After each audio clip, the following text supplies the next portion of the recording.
आप सब लोगों का स्वागत है भक्ति शास्त्री कोर्स में। हम लोग आज शुरू करेंगे अध्याय नंबर 13।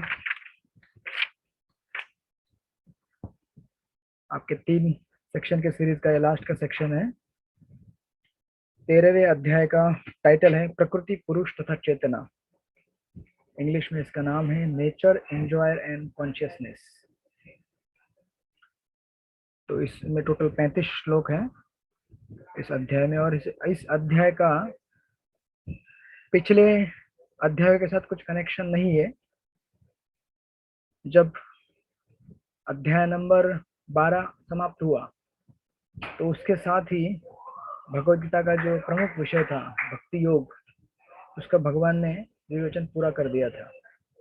जहां तक अब अगर आप रिकैप करेंगे तो 6ठे अध्याय के अंत में भगवान ने कहा था कि योगिनाम अपि सर्वेषाम मद्गतेन अंतरात्मना, सबसे श्रेष्ठ योगी वही है जो अंतरात्मा में मेरा ध्यान करता है।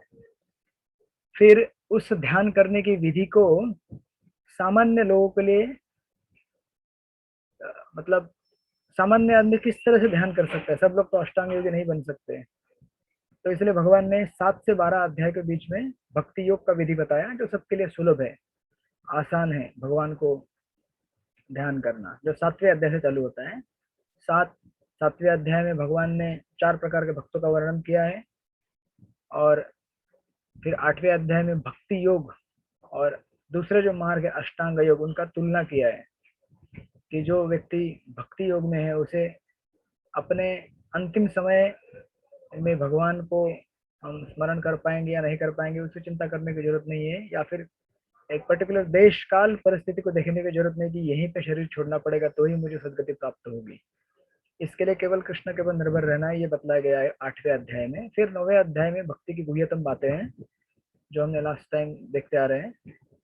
फिर 10वें अध्याय में भगवान का अलग अलग विभूति का वर्णन किया गया है कि भगवान को हम अलग अलग किन किन जगहों में देख सकते हैं। और 11वें अध्याय में विश्व रूप का दर्शन है, किस तरह से भगवान अपने एक अंश से संपूर्ण विश्व को धारण करते हैं। और साथ ही में यह भी बतलाया गया है कि बिना भक्ति के हम भगवान को नहीं देख सकते, भगवान के किसी भी रूप को। 11वें अध्याय के अंत में बताया गया है। और 12वें अध्याय में भक्ति योग का विश्लेषण और उसका कंक्लूजन करते करते भगवान अलग अलग प्रकार के लेवल देते हैं कि आप भक्ति में अगर शुद्ध भक्ति नहीं कर सकते हो तो कोई बात नहीं, साधना भक्ति करो। साधना भक्ति भी नहीं कर सकते कोई बात नहीं, मेरे लिए कुछ कर्म करो। मेरे लिए कुछ कर्म नहीं कर सकते हो तो कोई बात नहीं, दूसरों के लिए कुछ करो, समाज के लिए कुछ करो। तो ये अलग अलग लेवल्स भगवान ने बताए। और फिर इसे कंक्लूड करने के बाद ऑफकोर्स 12वें अध्याय के अंत में भगवान ने ऐसे कुछ क्वालिटीज भी बताई जो हम सब भक्तों को डेवलप करने चाहिए जिससे हम भगवान के प्रिय बन सके। तो ऑलमोस्ट भक्ति योग के बारे में भगवान ने सब कुछ बता दिया शुरू से ही। अष्टांग ज्ञान और कर्म, इसके बारे में भी ऑलमोस्ट बहुत सारी चीजें बता दी। लेकिन अभी 13वें अध्याय से लेकर 18वें अध्याय तक इन 6 अध्यायों में भगवान अब ऐसे कुछ ज्ञान मार्ग के टर्म्स का एनालिसिस करेंगे जिसको हम लोग पहले भी और दूसरे ग्रंथों में, वैदिक ग्रंथों में या फिर पुस्तकों में कई बार सुन चुके हैं। और ये भी विश्लेषण किया जाएगा। प्रमुख विश्लेषण ये रहेगा इन अध्यायों में 6 कि किस तरह से जीव इस भौतिक जगत में फंसता है, उसके फंसने के लिए क्या क्या कारण होते हैं, और यहाँ से वो बाहर कैसे निकल सकता है। ये प्रमुख विषय है, क्योंकि हम सब लोगों को ये पहले जानना जरूरी है कि हम लोग कैसे फंसे हुए हैं इस जगत में। हालांकि भगवद गीता का मेन सब्जेक्ट मैटर भक्ति योग है, लेकिन भक्ति योग शुरू करने के लिए, भक्ति में आने के लिए हमें पहले ये तो जानना पड़ेगा कि भक्ति में क्यों आना चाहिए, हमें भक्ति क्यों स्वीकार करनी चाहिए, किस तरह से हम इस जगत में बद्ध हुए हैं। और इस जगत से बाहर निकलने के तो मार्ग अनेक हैं, जैसे पहले भी भगवान बता चुके हैं। कर्म का मार्ग है, ज्ञान का मार्ग है, भक्ति का मार्ग, लेकिन इन सब मार्गों में भक्ति का मार्ग श्रेष्ठ है। इसको प्रतिपादित करने के लिए भगवान यहाँ से आगे प्रकृति के विभिन्न तत्वों का विश्लेषण करेंगे। खास करके अध्याय नंबर 14 जब आएगा, प्रकृति के 3 गुण, और फिर अध्याय नंबर 15 जो इस भौतिक जगत को एक वृक्ष के रूप में इसकी तुलना करके बताएगा कि इस वृक्ष के अलग अलग पार्ट कौन से हैं। और फिर अध्याय नंबर 16 में हमारे श्रद्धा का विभाजन किया जाएगा। 16 में दैवी और आसुरी जो लोग है इनका वर्णन होगा, और 17 में फिर हमारे अलग अलग श्रद्धाओं का वर्णन किया जाएगा कि हमारी जो श्रद्धा है वो भौतिक प्रकृति के 3 गुणों के हिसाब से किस तरह से विभाजित की जाती है। सात्विक हमारी श्रद्धा होती है, कभी तामसिक होती है, कभी रजोगुणी होती है। और 18वें अध्याय में कंक्लूजन दिया जाएगा और उसमें भी आखिर के सेक्शन में भगवान फिर वापस एक गुह्यतम संदेश देंगे जो 18.65 और 66 वो 2 श्लोकों में आएगा। मन मना भव मत भक्तो और सर्वधर्मान परित्याज्य। और इस तरह से भगवता का यहाँ पे भगवान अपना विवेचन पूरा करेंगे। तो इस सेक्शन को शुरू कर रहे हैं हम लोग। तो आप लोग इस चैप्टर का ब्रेकअप लीजिए, आपके पास ऑलरेडी रहेगा तो आप उसमें फॉलो कर सकते हैं, लेकिन जैसे मैं यहाँ से फ्लो में पढ़ाता जा रहा हूँ उसकी तरफ से मैं आपको दे रहा हूँ। सबसे पहले श्लोक नंबर 1, इसमें अर्जुन के 6 प्रश्न आएंगे, तो आप लोग लिख लीजिए अगर लिखना है तो। श्लोक नंबर 1 अर्जुन के 6 प्रश्न, और श्लोक नंबर 2 से 7 क्षेत्र और क्षेत्रज्ञ का उत्तर। श्लोक नंबर 2 से 7 क्षेत्र और क्षेत्रज्ञ का उत्तर। तो क्षेत्र क्या है और क्षेत्रज्ञ क्या है, इसका वर्णन श्लोक नंबर 2 से 7 में होगा। फिर 8 से 12 ज्ञान का उत्तर। ये सब प्रश्न है, मैं आपको बताऊंगा जो अर्जुन के 6 प्रश्न, आप जब पहला श्लोक पढ़ेंगे तो उसमें आएंगे सारे। श्लोक नंबर 8 से 12 में आएगा ज्ञान के बारे में जानकारी, और फिर 13 से 19 ज्ञेय के बारे में उत्तर आएगा। 13 से 19 ज्ञेय के बारे में आएगा उत्तर। 13 to 19 और 20 से 26 इसमें आएगा 13 से 19 में ज्ञेय। ज्ञेय क्या होता है 13 से 19। आप अगर श्लोक नंबर 1 पढ़ेंगे तो उसमें 6 प्रश्न दिए गए हैं। अर्जुन भगवान से पूछ रहे हैं कि मैं प्रकृति, पुरुष, क्षेत्र एवं क्षेत्रज्ञ तथा ज्ञान एवं ज्ञेय के विषय में जानने का इच्छुक हूँ। तो ये 6 प्रश्न का उत्तर भगवान ने इन श्लोकों में दिया है। तो 1 में प्रश्न है, 2 से 7 में क्षेत्र क्षेत्रज्ञ का उत्तर है, 8 से 12 में ज्ञान का उत्तर है, 13 से 19 में ज्ञेय का है, 20 से 26 में प्रकृति, पुरुष, इन दोनों का उत्तर है। और साथ में ये भी उत्तर दिया गया है कि प्रकृति पुरुष एक दूसरे के साथ कैसे मिलते हैं और जीव के लिए बंधन बनाते हैं, मतलब जीव के लिए किस तरह से बंधन निर्माण होता है। बेसिकली प्रकृति और पुरुष किस तरह से एक दूसरे के साथ मिक्स होते हैं, जीव इस जगत में कैसे बद्ध होता है, उसका वर्णन वहां पे दिया गया है। और 27 से 35 ये एक एडिशनल सेक्शन है, इसमें ज्ञान चक्षु के बारे में बतलाया गया है। ज्ञान चक्षु करके लिखिए आप, 27 से 35 लास्ट का सेक्शन। यानी कि हमें भगवान एडिशनली कुछ चीजें बताएंगे अपार्ट फ्रॉम ये 6 क्वेश्चन। अभी 6 क्वेश्चन को तो यहाँ पे आंसर कर दिया भगवान ने 20 से 26वें श्लोक तक, लेकिन इससे आगे भी भगवान एक एडिशनल सेक्शन देते हैं 27 से 35, उसमें ज्ञान चक्षु देते हैं जिससे हम इस जगत के वास्तविक रियलिटी को देख सके कि इस जगत से परे क्या है, वास्तविक रियलिटी क्या है इस जगत की। तो वो बोनस सेक्शन वहां पे आएगा। इस तरह से ये अध्याय का विश्लेषण यहाँ पे किया गया है 35 श्लोकों में। तो बहुत ही सुंदर चैप्टर है। और आज एकादशी भी है, आपको एकादशी के दिन में गीता का अध्ययन करने का लाभ प्राप्त होगा उससे। तो शुरू करते हैं हम लोग पहला श्लोक से। पहला और दूसरा श्लोक एक साथ करेंगे। अर्जुन उवाच अर्जुन उवाच प्रकृतिं पुरुषं चैव प्रकृतिं पुरुषं चैव क्षेत्रं क्षेत्रज्ञम् एव च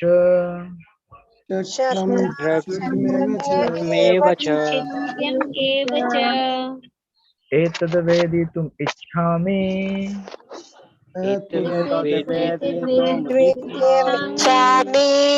ज्ञानं ज्ञेयं च केशव।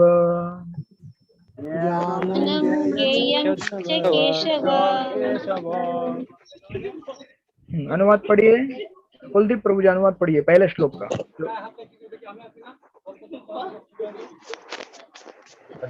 हरे कृष्णा, आवाज आ रहा है ना? आ रहा है, पढ़िए। अर्जुन ने कहा, हे कृष्ण, मैं प्रकृति एवं पुरुष, भोक्ता, क्षेत्र एवं क्षेत्रज्ञ तथा ज्ञान एवं ज्ञेय के विषय में जानने का इच्छुक हूँ। Okay, thank you.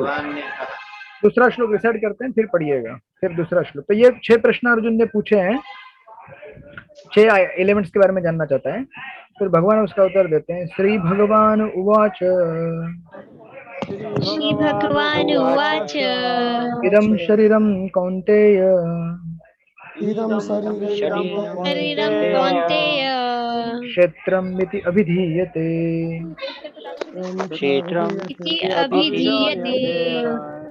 एतद्यो वेत्ति तं प्राहुः एतद्यो वेत्ति तं प्राहुः क्षेत्रज्ञ इति तद्विद।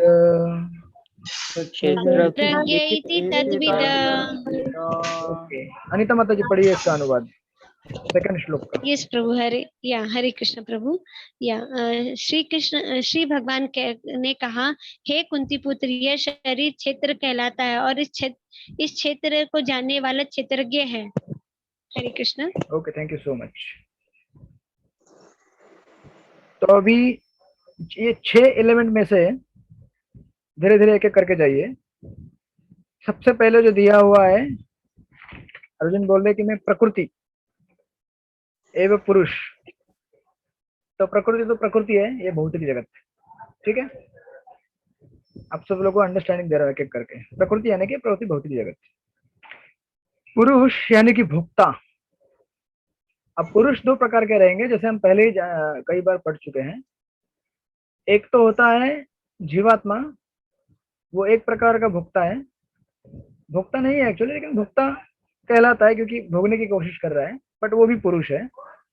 तो वो गौण पुरुष है। और दूसरा मुख्य पुरुष है परमात्मा। ये 2 प्रकार के पुरुष हैं। उसके बाद क्षेत्र एवं क्षेत्रज्ञ। अब देखिए वापस, क्षेत्र यानी कि फील्ड ऑफ एक्टिविटीज, फील्ड, मैदान जहां पे खेल खेला जाता है या कार्य किया जाता है। तो बेसिकली हर जीवात्मा के लिए ये शरीर क्या है? ये शरीर क्या है? क्षेत्र है। तो इसे क्षेत्र कहते हैं। इन सिंपल शब्द, क्षेत्र मतलब शरीर। और क्षेत्रज्ञ, क्षेत्रज्ञ यानी कि इस शरीर को जानने वाला। क्षेत्रज्ञ, ज्ञ मतलब जानने वाला। तो इस शरीर को जानने वाला कौन है? मैं आत्मा हूं। और इसके साथ साथ और एक क्षेत्रज्ञ है, और वो है परमात्मा। वो भी शरीर के बारे में जानता है, राइट। तो 2 प्रकार के क्षेत्रज्ञ हो गए, जैसे 2 प्रकार के पुरुष हैं। उसके बाद ज्ञान। ज्ञान यानी कि ज्ञान। ज्ञान क्या है? ज्ञान की चीज क्या है? तो भगवान बताएंगे श्लोक नंबर 8 से 12 में ज्ञान क्या है। और ज्ञेय, ज्ञेय यानी कि जानने लायक। जानने लायक कौन सी वस्तु है उसके बारे में बताइए करके पूछ रहे हैं। तो उसके बारे में भगवान बताएंगे श्लोक नंबर 13 से 19 में। तो ये इस तरह से 1 2 3 4 5 6 एलिमेंट है। सबको समझ में आ रहा है? प्रकृति और पुरुष का आवाज नहीं आया था। प्रकृति यानी कि प्रकृति, भौतिक जगत, ठीक है। प्रभु जी, ये पुरुष भोक्ता के इसमें आवाज नहीं था, वो थोड़ा ठीक है। स्टेटमेंट आप पुरुष, repeat कर दीजिए। पुरुष या भोक्ता यानी कि पुरुष तो 2 प्रकार के होंगे। जैसे क्षेत्र में 2 प्रकार के, वैसे ही पुरुष भी 2 प्रकार के रहेंगे। एक तो हम पुरुष हैं और दूसरा पुरुष है परमात्मा। तो ये 6 प्रश्न अर्जुन ने पूछे हैं और 6 प्रश्नों का 1 बाय 1 भगवान उत्तर देंगे। लेकिन ऑफ कोर्स भगवान जब उत्तर दे रहे हैं तो सीरियल वाइज नहीं जा रहे हैं।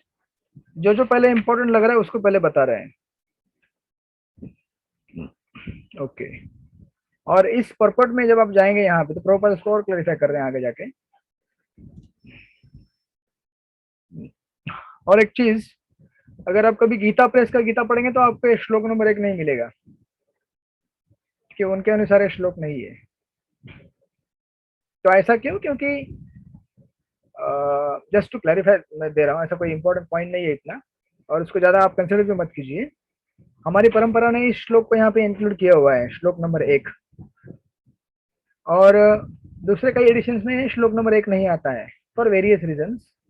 उसमें वन ऑफ द एक रीजन रहेगा कि गीता को जब पूर्ववर्ती आचार्यों द्वारा हमारे पास लाया गया है, मतलब अभी तो नहीं, जहाँ जब से प्रिंटिंग चालू हुआ उस समय नहीं, लेकिन उसके पहले इसको वर्बली मेमोराइज करके पास किया जाता था जनरेशन आफ्टर जनरेशन। तो उसमें मतलब कई मतलब संप्रदाय हैं जो श्लोक नंबर 1 को कभी ऐड करते हैं, कभी ऐड नहीं करते। लेकिन ऐड करे या ना करे, लेकिन ये अंडरस्टूड है कि ये प्रश्न या तो अर्जुन ने क्रिएट किया कि मैं जानना चाहता हूं, और हमारी परंपरा में जो बताया गया उसके समझा रहे हैं। अगर वैसा भी नहीं ले तो भी भगवान खुद से स्वयं से बताना चाहते हैं ज्ञान मार्ग के अनेक अलग अलग तत्वों को, और उससे सिद्ध करना चाहते हैं कि किस तरह से भक्ति श्रेष्ठ, क्योंकि भक्ति की महिमा गाई है पूरी गीता में देखा जाए तो, चाहे वो कर्म का सेक्शन हो, ज्ञान का हो, या फिर बीच में भक्ति का तो भक्ति है। तो ये महत्व बतलाने के लिए बता रहे कि किस तरह से अलग अलग तत्वों से जीव इस जगत में फंस जाता है, बद्ध हो जाता है। लेकिन उसको अगर ठीक ठीक से ज्ञान हो जाए अपने स्वरूप स्थिति का, और अपनी स्वरूप स्थिति को जाने हो, कृष्ण के स्वरूप जीवेर स्वरूप है कृष्ण नित्यदास, तो भक्ति स्टार्ट करेगा और उस भक्ति के माध्यम से बाहर निकलेगा। इसलिए देखिए गीता का जब कंक्लूजन होगा 18वें अध्याय में, तो उस समय भी यही कंक्लूजन दिया जाएगा, मन मना भव मद भक्तो मध्याजी माम नमस्कुरु। इस श्लोक से ही और सर्वधर्मांतर, इस भक्ति के अंगों से ही अंत होगा। तो इसके लिए भी ये अंडरस्टूड है कि भगवान ने इसको खुद से बताना चाहते हैं कि किस तरह से जीव बद्ध हो रहा है, इसके लिए भी बताया। और अगर आप परपोर्ट में जाएंगे तो प्रभुपाद परपोर्ट में, चूंकि दूसरा श्लोक आपको दूसरे श्लोक से 7वें श्लोक तक क्षेत्र क्षेत्र का उत्तर दिया गया है डिटेल में, तो प्रभुपाद भी यहीं से स्टार्ट करते हैं। देखिए अगर आप देखेंगे 1 2 3 तीसरी लाइन के यहीं पे, जब दूसरी लाइन से पढ़िए, जब उसने उन सबों के विषय में पूछा, यानी कि 6 प्रश्नों के बारे में पूछा, तो कृष्ण ने कहा कि यह शरीर क्षेत्र कहलाता है। ये जो शरीर है क्या है? क्षेत्र है, बॉडी है, और शरीर को जानने वाला क्षेत्रज्ञ कहलाता है। तो बेसिकली ये ज्ञान आप ऑलरेडी ले चुके हैं। कौन से अध्याय में ले चुके हैं? यह ज्ञान कौन से अध्याय में ले चुके हैं?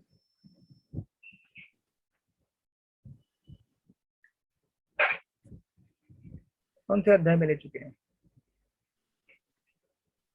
शरीर और शरीर को जानने वाला, इसका ज्ञान आप कौन से अध्याय में ले चुके हैं? दूसरे अध्याय। सेकंड अध्याय, सेकंड अध्याय, चैप्टर। सेकंड। तो इतना लेट करंट कैसे लग रहा है, जबकि गीता में ये बहुत ही कॉमनली पढ़ा जाने वाला चैप्टर है, दूसरा अध्याय। देहिनुस में था देह, तो आपने 1000 बार सुना होगा आज तक। जितना महामंत्र नहीं पढ़ा आपने उतना सुना होगा, देहिनुस में था देह कौमारम यौवनम जरा, राइट? ऑलमोस्ट हर लेक्चर में सुनते हैं हम लोग, फिर भी समझते नहीं है क्योंकि ठीक से जप नहीं करते हैं। हरे कृष्ण कृष्ण कृष्ण हरे हरे, हरे राम राम राम हरे हरे। इसे ठीक से जप कीजिए तो समझ में आएगा। ओके, तो शरीर और शरीर के अंदर रहने वाला आत्मा, इन दोनों के अंतर का विश्लेषण भगवान ऑलरेडी दूसरे अध्याय में कर चुके। तो फिर यहाँ पे सब देने का सवाल क्या है? तो यहाँ पे और थोड़ा विस्तार में बताएंगे। वहां पे तो केवल एक नक्शल में बताया था कि शरीर क्या होता है और शरीर के अंदर रहने वाला आत्मा क्या होता है, बस इतना ही बताया। लेकिन यहाँ पे शरीर का विस्तार से वर्णन करेंगे और आत्मा का, और जो परम आत्मा है उसका भी विस्तार से वर्णन करेंगे। इसको इस सांख्य करके कहते हैं, सांख्य। दूसरे अध्याय में हमने पढ़ा था, और दूसरे अध्याय का टाइटल सांख्य योग। और संख्या मतलब क्या? बेसिकली सांख्य शब्द आता है संख्या शब्द से। संख्या मतलब गिनना, काउंट करना हाथ की उंगलियों पे, 1 2 3 4 5 6 7 8 9 10 11 12, ऐसे टोटल इस सृष्टि में 24 तत्व हैं। उनको हम आगे जाके देखेंगे कैसे कहाँ पे आते हैं। और ये सब सांख्य हमें क्यों गिनना है? इस जगत के सब तत्व क्यों जानने हैं? क्या प्रभु जी सब अच्छा चैंटिंग कर रहे हैं, हम लोग प्रसाद ले रहे हैं, भगवान का पूजा कर रहे हैं, सब क्या जरूरत है? ये सब क्षेत्र क्षेत्रज्ञ ज्ञेय ज्ञान, ये सब क्या है? सब झंझट, ये सब हो गया ना। अभी भगवत गीता तो हो गई, 12वां अध्याय में बता दिया, भक्ति करो, कुछ नहीं जमता है तो समाज सेवा भी करो, तो भी भक्ति मान लूंगा मैं, भगवान बोल रहे हैं। सब कुछ हो गया, अभी ये सब एनालिसिस करने का क्या जरूरत है? क्या जरूरत है सब एनालिसिस करने का? चैतन्य चरण को एक जगह कहते हैं कि before we come out of the illusion we need to understand that we are in illusion. समझ रहे आप लोग? किसी भी भ्रम से बाहर निकलने के पहले हमें यह जानना होगा कि यह भ्रम है। माया से बचने के पहले जानना होगा कि यह माया है। जब माया को माया ही नहीं मानेंगे हम, तो उससे बचने का प्रयास ही नहीं करेंगे। तो पहले जानना होगा कि ये माया है, ये माया है, ये कृष्ण है, ये माया है, ये कृष्ण है, ये कृष्ण नहीं है, ये माया है, और ये कृष्ण है, ये माया नहीं है, ये माया है, ये कृष्ण है। बेसिकली कृष्ण और माया दोनों को ठीक ठीक समझना होगा हमें, और माया को समझने के लिए फिर हमें जानना होगा कि माया कैसे काम करती है, माया के अलग अलग कार्य क्षेत्र क्या है, माया के अलग अलग अंग कौन कौन से हैं, माया के अलग अलग हथियार कौन से हैं। तो ये सब जब हम जानेंगे तभी तो उसमें से बचने की कोशिश करेंगे ना। इसलिए अध्याय नंबर खास करके 13, 14 और 15, इन 3 अध्याय में डिटेल में वर्णन आएगा कि माया किस तरह से काम करती है। ऑफकोर्स समरी है, ये भी हमें डिटेल लगता है। इसे देखा जाए तो ये समरी है, सारांश रूप में दिया गया है। लेकिन आप लोग को शोर आवाज आ रहा है थोड़ा मेरी तरफ से? बता। अच्छा, यहाँ पे कुछ बच्चे माया के साथ खेल रहे हैं, आई मीन टू से कि क्रिकेट खेल रहे हैं। तो थोड़ा आप टॉलरेट कीजिए, क्योंकि यहाँ पे बाजू में ही गली में खेलते हैं वो लोग, और मैं खिड़की बंद कर दूँ तो बहुत उमस हो जाएगी यहाँ पे, इसलिए मैंने खिड़की खोला। इतना तो डिस्टर्बेंस नहीं हो रहा है ना? हाँ ठीक है, थोड़ा ये थोड़ा ज्यादा नहीं? ज्यादा नहीं। ठीक है, आप लोग भी याद कीजिए, बचपन में क्रिकेट खेले होंगे कभी बहुत सारा, उसको याद करते हुए क्लास में बैठे रहिए, ठीक है? तो अभी उम्र तो नहीं है खेलने की, कूदने की, उम्र तो समाप्त हो गई, अभी अध्ययन की और अध्यात्म की उम्र है। प्रभु जी, हाँ। बच्चे लोग ना खिड़की के पास ही खेलते हैं, हम भी वही खेलते थे और बहुत सारी डांट खाते थे, और वो बार बार चिल्लाते थे, हम लोग बार बार भाग जाते थे और फिर वही काम करते थे। Very Same. गुड। तो मैं भी वही करता हूँ यहाँ पे, लेकिन क्या करें, वो लोग सुनते नहीं। क्योंकि बचपन में हमने जो किया था अभी हमारे पास वापस रिटर्न आ रहा है वो। What goes around that comes around, जो हमने दिया था वही वापस मिल रहा है। ये कर्म का फेर होता है, खेल होता है, क्या करें, कोई बात नहीं। तो इस तरह से यहाँ पे सांख्य योग का विश्लेषण आएगा। तो ये सब सांख्य किस लिए करने का, ये जानने के लिए कि माया किस तरह से काम करती है। देखिए, इस जगत के जितने भी एलिमेंट हैं, ये जैसे पृथ्वी, जल, अग्नि, आकाश, ये सब एलिमेंट है। इसमें से कोई भी एलिमेंट अगर समझो, जस्ट फॉर एग्जांपल मेरे पास पानी की बोतल यहाँ पे रखी हुई है, उसमें पानी है, पानी एक तत्व है, राइट? तो पानी मुझे कभी आकर्षित नहीं करता है, अनलेस मुझे प्यास लगेगी, मैं उसको छूंगा नहीं।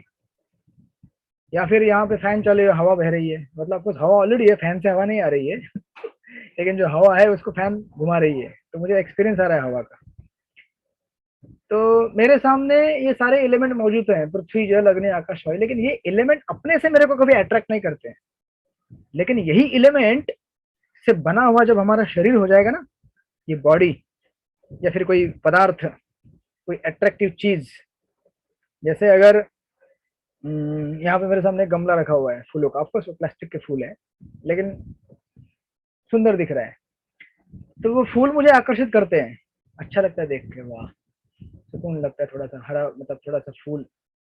अब यही अगर इसको हम अगर तोड़ देंगे और उसके बारीक बारीक एलिमेंट में डिवाइड कर देंगे, जैसे कोई भी चीज इन 5 तत्वों से बनी हुई है, पृथ्वी, जल, अग्नि, आकाश, वायु, इसको अलग अलग कर देंगे, पृथ्वी को पृथ्वी कर दिया, अग्नि को अग्नि में निकाल दिया, पानी पानी, जल अलग, तो ये अलग अलग इंडिविजुअल एलिमेंट्स कभी हमको अट्रैक्ट नहीं करेंगे। लेकिन यही एलिमेंट जब एक साथ आते हैं और एक रूप में प्रकट हो जाते हैं, तो ये हमें आकर्षित करते हैं। तो हमें यही जानना है सांख्य से कि ये एलिमेंट अकेले जब अलग अलग है तो कभी मुझे आकर्षित नहीं करते, लेकिन यही जब एक रूप में बन के आते हैं, किसी एक सुंदर वस्तु का रूप लेते हैं, किसी व्यक्ति का रूप लेते हैं, ये मुझे आकर्षित करते हैं। इसके पीछे क्या कारण है? इन देखिए, कोई भी मतलब निर्जीव वस्तु मुझे आकर्षित नहीं करती है। जैसे पानी में, बोतल में रखा हुआ पानी या फिर कोई ग्लास में रखा हुआ पानी मुझे आकर्षित नहीं कर रहा है, लेकिन यही पानी या फिर इन 5 चीजों का संयोग जब जीव के साथ होता है और जीव इसको अपने शरीर अपने पे धारण करता है, तब यही एलिमेंट हमें क्या करते हैं, आकर्षित करते हैं। इसी से हमें क्या होता है, किसी व्यक्ति से द्वेष होता है, किसी व्यक्ति से ईर्ष्या होती है, किसी से प्रेम होता है, किसी से गुस्सा होता है, अलग अलग भांति भांति प्रकार के इमोशंस बाहर निकलना चालू होते हैं। तो हमें जानना है कि ये जो प्रकृति के एलिमेंट है, सिर्फ ये सब कुछ नहीं है, इसके परे कुछ तो है जिनसे ये सारे चीजें बाहर निकल रही है। मतलब किसी को किसी से देखने से प्रेम निकलता है, किसी को देखने से गुस्सा आता है, किसी को देखने से आनंद आता है, ये सब क्यों बाहर प्रकट हो रहा है? क्योंकि उन एलिमेंट्स के परे कुछ तो है जो उनको जोड़ के आकर्षित बना रहा है, राइट। अब ये आकर्षण हमें कहाँ से आ रहा है ये जानना है, तो ये एनालिसिस से वन बाय वन जाएगा, स्टेप बाय स्टेप। जैसे सबसे पहले जानेंगे शरीर कैसे बना हुआ है, तो ओके, शरीर तो केवल शरीर नहीं है, उसको चलाने वाला आत्मा है, तो फिर हमारा नजर जाएगा आत्मा के ऊपर, फिर आत्मा के बाद जाएगा धीरे धीरे परमात्मा के ऊपर, और इस तरह से हम ग्रेजुअली हमारा फोकस शिफ्ट हो जाएगा वन बाय वन ग्रेजुअली। तो ये सांख्य एनालिसिस यहाँ पे इसलिए किया गया है। और इन इसेंस अगर आप देखेंगे तो 3 चीजें बताई गई हैं। जैसे प्रभुपाद का जो टाइटल भी है चैप्टर का, प्रकृति, पुरुष और चेतना, तो अगर इसको सिंपल भाषा में लेंगे तो क्या होता है, जीव, जगत और जगदीश। जीव यानी कि पुरुष, और जगत यानी कि प्रकृति, और सॉरी ऑफ कोर्स यहाँ पे चेतना मतलब जीव होगा, जो टाइटल में चेतना मतलब यहाँ पे जीव होगा, जो कि हम रिप्रेजेंट कर रहे हैं, और जगत मतलब प्रकृति, और पुरुष यानी कि यहाँ पे पूर्ण पुरुषोत्तम भगवान होंगे, और वो होंगे जगदीश। तो ये 3 एलिमेंट, जीव, जगत, जगदीश, इनका एनालिसिस किया जाएगा। नेचर, एंजॉय, कॉन्शियसनेस, प्रकृति, पुरुष और चेतना। और प्रभुपाद यहाँ पे परपट में लिख रहे हैं कि जो आपने ऑलरेडी स्टडी कर चुके हैं दूसरे अध्याय में, शरीर और आत्मा के विषय में, प्रभुपाद कहते हैं कि यह शरीर बद्ध जीव के लिए कर्म क्षेत्र है। ये जो शरीर है हम सब के लिए क्या है, कर्म की भूमि है, कर्म का क्षेत्र है। इस शरीर के साथ हम जैसा कर्म करेंगे वैसा फ्यूचर में हमें क्या मिलेगा, डेस्टिनेशन मिलेगा। प्रभुपाद कहते हैं कि बद्ध जीव इस संसार में बंधा हुआ है और वह भौतिक प्रकृति पर अपना प्रभुत्व प्राप्त करने का प्रयत्न करता है। हम सब लोग क्या कर रहे हैं, अगर आप महामंत्र का परपट सुनेंगे ना प्रभुपाद का, हरे कृष्ण महामंत्र के ऊपर जो 5 मिनट का परपट दिया है, उसमें प्रभुपाद ये चीज बताते हैं कि हम सब लोग क्या कर रहे हैं, इस जगत में प्रकृति पर प्रभुत्व जताने का प्रयत्न कर रहे हैं, और इस प्रकार प्रकृति पर प्रभुत्व दिखाने की क्षमता के अनुसार उससे कर्म क्षेत्र प्राप्त होता है। यानी कि हमारा पिछले जन्म में जो भी कर्म रहेगा उसके हिसाब से हमें क्या मिल रहा है, पर्टिकुलर क्षेत्र मिल रहा है। और ऑफकोर्स अभी जितनी 84 लाख योनियां हैं, हर योनियों में अलग अलग कर्म क्षेत्र अलग अलग तरह से क्या हुआ है, विकसित हुआ है। जैसे ईगल होता है ना, ईगल जानते हैं आपको, बाज, उसको अपने कर्म के हिसाब से ऐसी नजर मिली हुई है कि दूर आकाश से भी नीचे जमीन में देख सकता है कि कहाँ पे शिकार है, हम लोग नहीं देख सकते। तो उसका वो कर्म क्षेत्र विकसित हुआ है वैसा, उसके कर्म के हिसाब से। और ऐसे अनेक एग्जाम्पल ले सकते हैं आप, अनेक जीव जो इस जगत में भटक रहे हैं, उसमें हम लोग भी आ गए। फिर तो मनुष्य को छोड़ के बाकी जितने भी जीव हैं, उन लोगों का जो कर्म क्षेत्र है वो कहाँ तक विकसित हुआ है, आहार, निद्रा, भय, मैथुन, इन 4 चीजों के लिए विकसित हुआ है। लेकिन मनुष्य का जो कर्म क्षेत्र है ये इससे परे थोड़ा और विकसित हुआ है, थोड़ा इवॉल्व है। इसलिए कभी कभी साइंटिस्ट कहते हैं कि मनुष्य जो है प्राणियों से ज्यादा विकसित है। तो एक्चुअली विकसित है, लेकिन वो विकसित होने का कारण क्या है, अपने पूर्व जन्म के किए गए अलग अलग कर्म।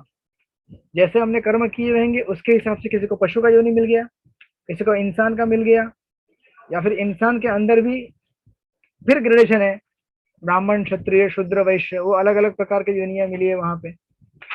जैसे एक बार साइंटिस्ट लोगों ने एक्सपेरिमेंट करने की कोशिश किया, उन्होंने कहा कि सब कुछ तो चांस से होता है ना, everything is coming by chance. मतलब इस जगत में जो सृष्टि हुई है, जो सूरज बना है या चंद्रमा बना है या नदियां बनी है या पेड़ पौधे बने, सब चांस से बने, अपने आप बने हुए। तो उन्होंने कहा कि ठीक है एक एक्सपेरिमेंट करते हैं, ये दिखलाने के लिए सब कुछ चांस से आता है। तो उन्होंने कहा कि 1 डजन बंदर लेके आ जाओ। किसके लिए, जू में भेजने के लिए नहीं, उनके लेके आओ, एक लैबोरेटरी में बंद कर देते उनको, और उनके पास अब 12 बंदर, तो 12 कंप्यूटर रख दिए गए सामने। और उनका कहना था कि जैसे जैसे टाइम जाता है ना, वैसे वैसे समय के साथ चांस से अपने आप चीजें उत्पन्न होती है। तो उन्होंने कहा कि रख दो 12 कंप्यूटर, 12 बंदर, और एक दिन देखना आपके सामने शेक्सपियर का जो है ना हेमलेट, वो लिख के निकलेगा बाहर या फिर हमारे भारत में कौन सी कादम्बरियां फेमस है, शकुंतला, राइट, जो भी है, आप जो भी पढ़ते आए हैं पहले से, तो उन्होंने कहा कि देखो हैमलेट बाहर निकलेगा 1 हफ्ते बाद। तो ठीक है, उनको लगा कि बंदर कुछ टाइप करेंगे, टाइप करते करते करते अपने आप एक दिन क्या होगा, वो लिखना सीख जाएंगे। तो जब कंप्यूटर रखे गए 12, तो सबसे पहले बंदर ने क्या किया, अभी कोई भी चीज जानवर को मिलती है तो क्या करता है वो सबसे पहले क्या करेंगे वो चबाएगा चबाएगा। हाँ, तो कुछ लोगों ने उसको चबाना चालू कर दिया, क्योंकि अन्नमय कोश है ना, खाने का ही चीज दिखता है हर जगह पे। कुछ लोगों ने उसको पेशाब चालू कर दिया, कुछ लोगों ने उसको तोड़ना मरोड़ना चालू कर दिया, और कुछ लोग, अब उसमें से कुछ बंदर थे थोड़े इंटेलिजेंट, जिन्होंने टाइप करना चालू कर दिया। लेकिन आखिर बंदर तो बंदर ही होता है ना, अभी क्या टाइप करेगा वो? जिसने कभी अल्फाबेट नहीं सीखा है एबीसीडी का, वो क्या टाइप करेगा? अभी हमारे घर में भी बच्चे रहते हैं, छोटे छोटे बंदर, वो भी टाइप करने की कोशिश करते हैं, मम्मी मम्मी मैं टाइप करूंगा। तो क्या टाइप करोगे? लो बेटा टाइप करो। क्या करोगे? कुछ भी रैंडम कुछ बटन दबाओ, टाटो ऐसा ऐसा कुछ भी लिखेंगे। तो अभी जब 1 हफ्ता पूरा हो गया, उनका जो टाइमलाइन था 1 हफ्ते का, 1 हफ्ते बाद उन्होंने क्या, सबके सब कंप्यूटर तो नहीं मिले, जितने भी 1-2 बचे हुए पीस थे वो मिले। अब उसमें भी अगर किसी ने अगर कुछ टाइप किया होगा, तो क्या टाइप किया होगा? पूरा कचरा। क्या टाइप करेंगे वो लोग? कुछ भी, मतलब जिनको कभी कुछ अल्फाबेटिकल ज्ञान नहीं है समझने का, वो क्या लिख सकते हैं? तो फिर उनको समझ में आया कि चांद से कुछ नहीं होता है। इतनी छोटी सी चीज समझने के लिए इतने कंप्यूटर खर्च करने पड़े उन लोगों को। और इतना करने के बाद भी अभी तक, मतलब ये एक सेक्शन है, कुछ दुनिया में कुछ लोगों ने एक्सपेरिमेंट किए नहीं किए, अभी भी लोग यही सोचते हैं कि चांद से सब कुछ आता है। लेकिन आप ऐसे अनगिनत एक्सपेरिमेंट करते जाएंगे तो भी आपको एक दिन पता चलेगा कि ये सब चांद से नहीं आता है। हमारे कर्म के हिसाब से हमें क्या मिलता है? कर्म क्षेत्र मिलता है। तो इसलिए देखिए, हम में से कोई इंजीनियर है, कोई ड्राइवर है, कोई मैकेनिक है, कोई टीचर है, कोई क्या है, फलाना फलाना फलाना, अलग अलग हमारे कर्म क्षेत्र है, हमारे कर्म के हिसाब से। इसी जीवन में भी हम देख सकते हैं। या फिर देखिए, सेम चीज होती है, जो एक पर्टिकुलर शरीर में धारण किया है, उस शरीर के हिसाब से हमारे इमोशंस बदलते जाते हैं। तो कोई अगर महाराष्ट्रियन बॉडी है तो उसका खान पान अलग होता है, तो पंजाबी रहता है उसका खान पान अलग होता है। आखिर चीजें वही है, दाल चावल गेहूं जो भी है, सेम इंग्रेडिएंट है। तो उसी को हम अलग अलग प्रकार से बना के खाते हैं, सेम चीज नहीं खाते हम लोग। चावल भी बनाने के मैंने अलग अलग तरीके देखे हैं। कुछ लोग चावल बनाते हैं तो उसमें नमक भी डालते हैं। बॉईल करते समय डालते हैं ना, कुछ लोग डालते हैं, मैंने देखा है। मैंने डालता हूँ, मुझे अच्छा नहीं लगता है वो। और कुछ लोग जब चावल उबालते तो उसका पानी फेंक देते हैं, कुछ लोग पानी फेंकते नहीं है। ऐसा अलग अलग हजारों वैरायटियां इस दुनिया में। ये सब वैरायटियां क्यों हैं? क्योंकि हम लोगों ने अलग अलग प्रकार के संस्कार लिए हुए हमारे कर्म के हिसाब से। तो प्रभुपाद उस चीज को यहाँ पे क्लैरिफाई कर रहे हैं। और अब जैसे पढ़ेंगे आगे आगे जैसे परपोर्ट में, तो प्रभुपाद वही चीज बता रहे हैं जो द्वितीय अध्याय में बता चुके हैं प्रभुपाद, कि शरीर और आत्मा का फर्क जानने की कोशिश कीजिए। शरीर अलग होता है, आत्मा अलग होता है। तो वो आप पढ़ लीजिएगा। और फिर सेकंड पैराग्राफ में प्रभुपाद पूरे 18 अध्याय का समरी दे रहेगा कि ये पहला ही श्लोक है। तो इसीलिए यहाँ पे बताते हैं कि प्रथम 6 अध्याय में शरीर के ज्ञाता यानी कि जीव यानी कि क्षेत्रज्ञ यहाँ पर, तथा जिस स्थिति में वो भगवान को समझ सकता है उसका वर्णन हुआ है। बीच के 6 अध्याय में भगवान तथा भगवान के साथ जीवात्मा के संबंध, भक्ति के प्रसंग में परमात्मा का वर्णन हुआ है। और अगर आखिर से चौथी लाइन जाएंगे आप, चौथी 5वीं लाइन, तो लिखा है अब 13वें अध्याय से आगे इसकी व्याख्या हुई है कि किस प्रकार जीवात्मा प्रकृति के संपर्क में आता है और किस प्रकार कर्म, ज्ञान तथा भक्ति के विभिन्न साधनों द्वारा परमेश्वर उसका उद्धार करते हैं। तो इसका यहाँ पे विस्तार से वर्णन किया जाएगा आने वाले अध्याय में। तो नाउ अभी तीसरे श्लोक में देखिए क्या बोलेंगे। अभी इसका कनेक्शन क्या है देखिए। दूसरे श्लोक में भगवान ने कहा कि क्षेत्रज्ञ करके एक व्यक्ति होता है और क्षेत्र करके होता है। तो क्षेत्रज्ञ क्षेत्र को जानने वाला होता है, लेकिन भगवान कहते हैं कि केवल आप ही क्षेत्रज्ञ नहीं हो अर्जुन, आपके पर भी एक क्षेत्रज्ञ है जो केवल आपके क्षेत्र को नहीं जानता बल्कि सारे क्षेत्रों को जानता है। क्षेत्रज्ञम चापि माम विद्धि क्षेत्रज्ञं चाभिमां सर्वक्षेत्रेषु भारत सर्वक्षेत्रेषु भारत क्षेत्र क्षेत्रज्ञयोर्ज्ञानम् क्षेत्रज्ञयो ज्ञानं यत्तज्ज्ञानं मतं मम। यत्तज्ज्ञानं मम हम चौथा श्लोक भी रिसाइट करेंगे। तत्क्षेत्रं यत् यदृच्छ तत्क्षेत्रं यत् च यदृक् यद्विकारी यतश्च यत् यद्विकारि यत् स च यो यत् प्रभावश्च यो यत् भावश्च तत्समासेन मे शृणु। तत्समासेन मे शृणु।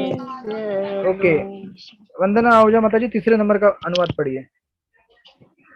हरे कृष्ण प्रभु जी, दंडवत प्रणाम। हे भरतवंशी, तुम्हें ज्ञात होना चाहिए कि मैं भी समस्त शरीरों में ज्ञाता भी हूँ और इस शरीर तथा इसके ज्ञाता को ज्ञान लेना ज्ञान कहलाता है, ऐसा मेरा मत है।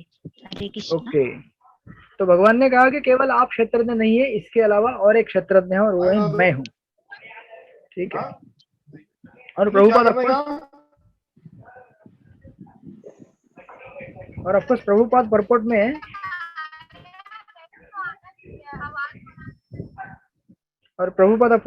में इसी चीज को क्लैरिफाई करते हैं कि जीवात्मा और परमात्मा दोनों में क्या अंतर है। जीवात्मा विभु है, परमात्मा अणु है। दोनों को समान नहीं समझना चाहिए कभी भी। यही मिस्टेक कर जाते हैं इम्पर्सनलिस्ट या फिर मायावादी लोग।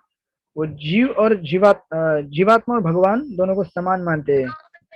तो उसका विश्लेषण वहां पे किया। प्रभुपाद ने एक उत्तर दे रहे हैं, उदाहरण दे रहे हैं बीच के परपोर्ट में अगर आप पढ़ेंगे तो प्रभुपाद उदाहरण दे रहे हैं कि एक नागरिक अपने भूमिखंड के विषय में सब कुछ जानता है, लेकिन राजा न केवल अपने महल का अपितु प्रत्येक नागरिक की भू संपत्ति का ज्ञान रहता है। राइट, आपके बिल्डिंग के ओनर को मालूम है आपके घर में कितना इलेक्ट्रिसिटी, कौन सा पॉइंट कहाँ पे क्या है, और आपको तो मालूम नहीं रहेगा दूसरे के घर में कौन सा बिजली का पॉइंट है, कहाँ पे नल का पॉइंट है, कैसे कहाँ पे रचना किया गया है। तो ये तुलना हम एक साधारण उदाहरण से भी समझ सकते हैं कि भगवान और जीव में क्या अंतर है।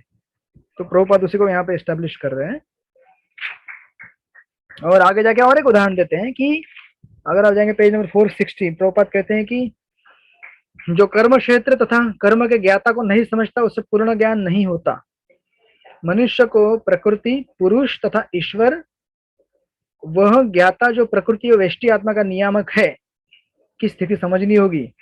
इन तीनों के विभिन्न रूपों में किसी भी प्रकार का भ्रम पैदा नहीं करना चाहिए। प्रभुपाद देखो शुरू से लेकर अभी तक इन चीजों को क्लैरिफाई करते जा रहे हैं कि जीव अलग है, भगवान अलग है, प्रकृति अलग है। तीनों को मिक्स मत कीजिए, खिचड़ी मत कीजिए। एकदम crystal clear knowledge, no confusion. और प्रभुपाद एक उदाहरण देते हैं कि मनुष्य को चित्र तथा तुलिका में भ्रम नहीं करना चाहिए। What is this Tulika? ये तुलिका क्या है?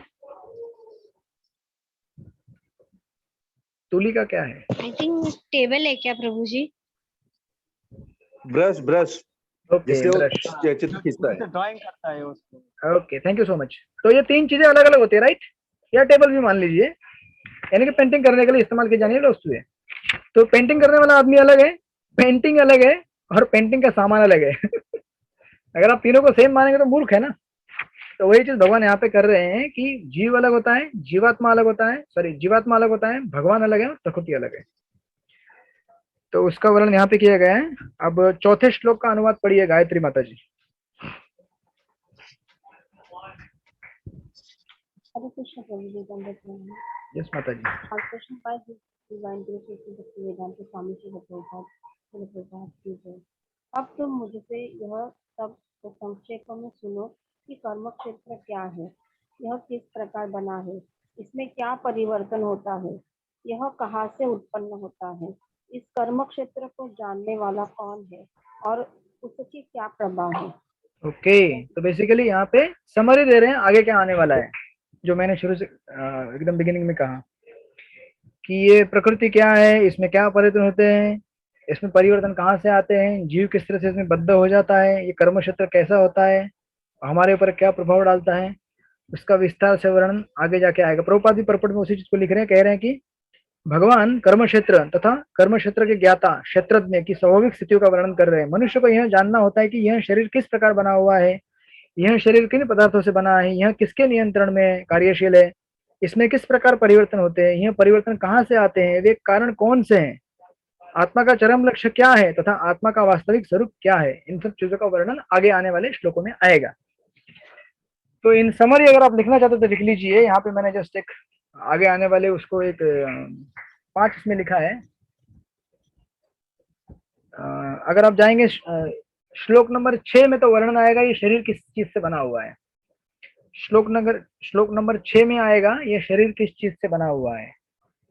उसके बाद श्लोक नंबर 7 और 20 में आएगा कि शरीर में कौन से परिवर्तन होते हैं, what are the changes body undergoes. श्लोक नंबर 7 and 20, रादर 7 से 20, 7 and 20 ने 7 से 20। तो पहला 6 नंबर में बताया कि ये बॉडी किस चीज से बना हुआ है, जो भी यहाँ पे आएगा हमको ये 24 एलिमेंट्स। और 7 से 20 में बताया गया है कि शरीर के अंदर कौन से परिवर्तन होते हैं। उसके बाद श्लोक नंबर 6, 21 और 22, श्लोक नंबर 6, 21, 22 इन 3 श्लोकों में बताया गया है how when and where body is produced, कहाँ कब और कैसे शरीर निर्माण होता है, कहाँ कब और कैसे इस शरीर का निर्माण होता है। श्लोक नंबर 6, 21 और 22 में बताया गया है। और उसके बाद श्लोक नंबर 14 से 18 और एडिशनली 23वां श्लोक, इस श्लोक में बताया गया है ज्ञाता कौन है, आइडेंटिटी ऑफ नोवर, ज्ञाता कौन है, और फील्ड ऑफ एक्टिविटीज, यानी कि ये जो हमारा कार्य क्षेत्र है उसके कौन सी गतिविधियां हैं, कार्य क्षेत्र की गतिविधियां, इसका वर्णन 14 से 18 और 23 में बताया गया है।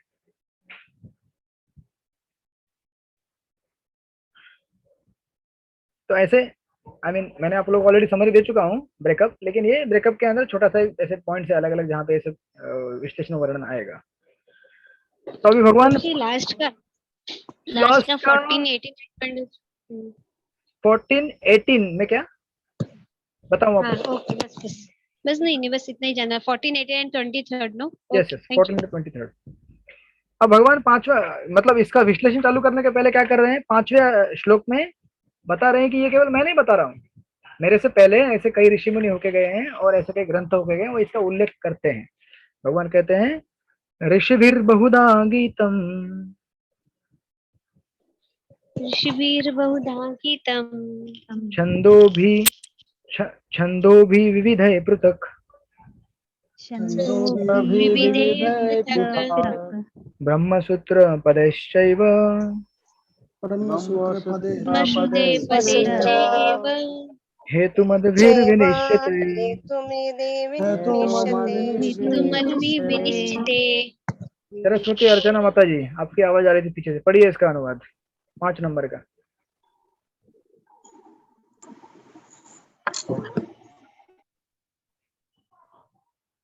सरस्वती अर्चना माता जी है यहाँ पे?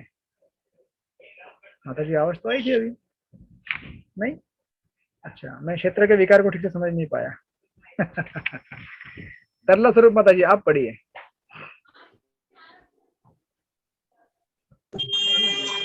हरे कृष्ण। विभिन्न वैदिक ग्रंथों में विभिन्न ऋषियों ने कार्यकलापों का क्षेत्र तथा उन कार्यकलापों को ज्ञाता के ज्ञान का वर्णन किया है। इस विशेष रूप से वेदांत सूत्रों में कार्य कारण के समस्त तर्क समेत प्रस्तुत किया गया है। हरे कृष्ण। ओके, तो बेसिकली ब्रह्म सूत्र मतलब यानी कि वेदांत सूत्र। तो भगवान कह रहे हैं बेसिकली क्या है, भगवान कोट कर रहे हैं पिछले पूर्ववर्ती आचार्य और ऋषि मुनियों को। प्रभुपाद भी यहाँ पे कहते हैं कि इस ज्ञान की व्याख्या करने में भगवान कृष्ण सर्वोच्च प्रमाण है। फिर भी विद्वान तथा प्रामाणिक लोग सदैव पूर्ववर्ती आचार्यों का साक्ष्य प्रस्तुत करते हैं। तो भगवान भी उस परंपरा को फॉलो कर रहे हैं। जैसे हम लोग कभी भी कुछ प्रवचन करते हैं या कुछ चीज बताते हैं तो हम अलग अलग जो शास्त्र है उनका रेफरेंस देते हैं कि ये श्लोक इस शास्त्र में कहा गया, या फिर ये पूर्ववर्ती हमारे भक्तिविनोद ठाकुर या सरस्वती ठाकुर इन आचार्यों ने कहा है। तो उससे क्या होता है कि हम जो भी चीज बताते हैं उसको एक मजबूती मिलती है। तो इसीलिए यहाँ पे भगवान भी क्या कर रहे हैं, तो उनका तो कथन मजबूत है ही है, क्योंकि वही सबको देने वाले कथन, वेदांत सूत्र लिखने वाले भी वही है व्यासदेव के रूप में। लेकिन फिर भी भगवान परंपरा को फॉलो करते हुए पूर्ववर्ती आचार्यों का साक्ष्य देते हैं। तो इसलिए वेदांत सूत्र और पूर्ववर्ती आचार्य को कोट कर रहे हैं। जो विश्लेषण मैंने किया है वही विश्लेषण पहले महान ऋषि और आचार्य और वेदांत सूत्र या फिर अलग अलग धर्म ग्रंथ भी कर चुके हैं। तो रेफरेंस यहाँ पे दिया गया बहुत सारे। और प्रभुपाद देखिए दूसरे अगर पेज में जाएंगे 462, तो वहां पे छंदोभी का अर्थ देते हैं। छंदोभी शब्द विभिन्न वैदिक ग्रंथों का सूचक है। उदाहरण तैत्रीय उपनिषद जो यजुर्वेद की शाखा है, प्रकृति, जीव तथा भगवान के विषय में वर्णन करता है। उसके बाद ये जो चीज इस श्लोक में कहा गया है, ब्रह्म पुच्छम प्रतिष्ठा, ब्रह्म पुच्छम प्रतिष्ठा यानी कि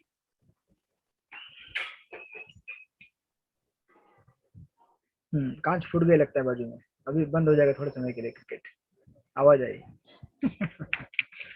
कर्म क्षेत्र थोड़ा खराब हो गया उन लोगों का। ओके, तो पेज नंबर 462 में देखिए सेकंड लास्ट पैराग्राफ। वहां पे प्रभुपाद कह रहे हैं कि जैसा कि पहले कहा जा चुका है, क्षेत्र का अर्थ कर्म क्षेत्र है। क्षेत्रज्ञ की दो कोटियां हैं, जीवात्मा तथा पुरुष, तो हमने जान चुके हैं ये दो प्रकार के क्षेत्रज्ञ हैं। अभी भगवान की शक्ति का प्राकट्य 5 लेवल में होता है। भगवान का साक्षात्कार हमें 5 लेवल में होता है। ये 5 कोश हैं, विविध प्रकार के कोश। तो उन 5 कोशों के बारे में प्रभुपाद यहाँ पे बता रहे हैं। जस्ट मैं समराइज करता हूँ। सबसे पहला जो कोश होता है उसे कहते हैं अन्नमय कोश, दूसरा होता है प्राणमय, तीसरा ज्ञानमय, चौथा विज्ञानमय, पांचवा आनंदमय। इनका अंडरस्टैंडिंग ये है, सिंपल भाषा में देखा जाए तो, टेक्निकलिटी अगर छोड़ दीजिए साइड में, अब जस्ट सिंपल अगर समझना चाहते हैं आप तो, प्राण अन्नमय कोश मतलब जब छोटा बच्चा होता है ना, इसका आना खत्म हो गया कंप्यूटर का, ओके, तो बैटरी चालू हो गई। अन्नमय कोश, तो जब हम छोटे बालक रहते हैं या फिर आपने कभी छोटे बच्चे देखे होंगे, उनको खाने के अलावा कुछ भी नहीं दिखता है। अगर उनको हाथ भी देंगे ना, हाथ चूसना चालू कर देंगे, खुद का तो हाथ पैर चूसते ही है वो लोग। तो भगवान उसकी नकल करते हैं। जब वटपत्र शाही के रूप में छोटे भगवान बन के आते हैं, छोटे से बालक, तो भी अपना अंगूठा चूसते हैं। अब कुछ भगवान का अंगूठा चूसने का कारण अलग है, लेकिन हम देखे होंगे छोटे छोटे बच्चे घर में कुछ भी दो तो मुंह में डाल देंगे, कुछ पेपर दो, कुछ चीज पकड़ेंगे, तो अन्न बेसिकली उनको कुछ दिखता है, केवल खाना खाना, हर चीज खाने के अलावा कुछ दिखता ही नहीं है। तो उसको बोलते हैं अन्नमय कोश। इससे आगे थोड़ा अगर आदमी बड़ा होता है, समझो अगर हम थोड़े बड़े हो जाते हैं, 8-9 साल के, 5-6 साल के हो जाते हैं, थोड़े 7-8 साल के हो जाते हैं, तो हमारा जो अंडरस्टैंडिंग है वो थोड़ा बढ़ जाता है। अन्नमय से हम बढ़ जाते हैं प्राणमय में, यानी कि अब हम सोचते हैं अरे सब कुछ चीज खाने वाली नहीं होती है। अब पापा ने अगर पेन दिया तो पेन खाना नहीं होता है, पेन लिखने के लिए होता है। या फिर खाना भी दिया, अगर मार्केट से कुछ सब्जी लेके आए या कुछ फल लेके आए, तो हम धोखे खाते हैं उसको। यानी कि वो समझता है कि ये चीज खाने से मेरे को लाभ होगा, ये चीज खाने से नुकसान होगा, ये चीज खाने की, ये खाने वाली नहीं है। तो बेसिकली उसका कॉन्शियसनेस क्या हो गया, थोड़ा ऊपर बढ़ गया। उसको कहते हैं प्राण में, तो अपने प्राण कैसे बचाने वो सीख जाता है, उसको कहते हैं प्राणमय कोश। फिर प्राणमय कोश से अभी देखिए बहुत सारे जो जीव हैं, और हम में से बहुत सारे लोग प्राणमय कोश तक ही रहते हैं। अन्नमय और प्राणमय बस खाना है और कैसे अपना शरीर का निर्वाह करना, यही जानते हैं, आहार निद्रा भय मैथुन, इसके अलावा कुछ जानते नहीं हम लोग, बहुत सारे लोग। लेकिन अगर हम थोड़ा सा सत्वगुण में आने की कोशिश करेंगे, आध्यात्मिक साधना करेंगे, तो हम कहाँ आ जाएंगे, तीसरे स्टेज में आ जाएंगे, जिसको कहते हैं मनोमय या फिर ज्ञानमय कोश। यानी कि अब क्या होता है, ये व्यक्ति समझना चालू करता है कि अरे मैं केवल खाने के लिए पैदा नहीं हुआ हूं, या फिर शरीर मेरा बचाने के लिए, ये शरीर के परे मन भी है। अब वो आदमी मन की एक्टिविटीज को देखना चालू करता है कि समझो कभी किसी के अंदर कुछ विकार आते हैं, किसी को काम भावना आती है, किसी को गुस्सा आता है, किसी को ईर्ष्या होती है, तो वो समझता है अरे ये क्वालिटीज मेरी क्वालिटीज नहीं है, ये तो मन के अंदर से क्वालिटीज प्रोड्यूस हो रहे हैं। ये जो प्रकृति का जो संसर्ग मेरे साथ हुआ है उसकी वजह से क्वालिटीज डेवलप हो रहे हैं। तो मुझे क्या करना चाहिए, इनको कंट्रोल करना चाहिए, टॉलरेट करना चाहिए। तो इसलिए आदमी समझता है, थोड़ा सीख जाता है कि अगर गुस्सा भी आया ना, गुस्सा टॉलरेट करना चाहिए, राइट। और अगर हमको कभी ईर्ष्या हो किसी से, तो उसको निगलेक्ट कर देना चाहिए। अगर हमारे अंदर काम भावना है, तो भगवान का नाम जप करना चाहिए, उसको टॉलरेट करना चाहिए। ऐसा नहीं कि जैसे पशु में देखिए, पशु कैसे जीते हैं, केवल बॉडीली इंस्टिंक्ट पे जीते हैं, उनका कोई टाइम टेबल नहीं रहता है। आई मीन टू से टाइम टेबल होता है बट मोर और लेस दे आर, आपको मतलब हम लोगों ने अपना जीवन इतना खराब कर दिया है कि हम लोग पशुओं से भी खराब हो गए हैं। मेरे कहने का पॉइंट ये है कि जैसे समझो अगर किसी भी पशु को अगर कुछ चीज खाने के लिए दे देंगे तो वो खाएगा उसको, राइट। अब कभी कभी क्या होता है, कुछ ऐसे आपने देखा होगा बंदर को, कभी अगर उसको कुछ चीज देंगे खाने के लिए तो यहाँ पे जमा करके रखता है, देखा आपने कभी? ये गले के अंदर कुछ तो उसका ये रहता है।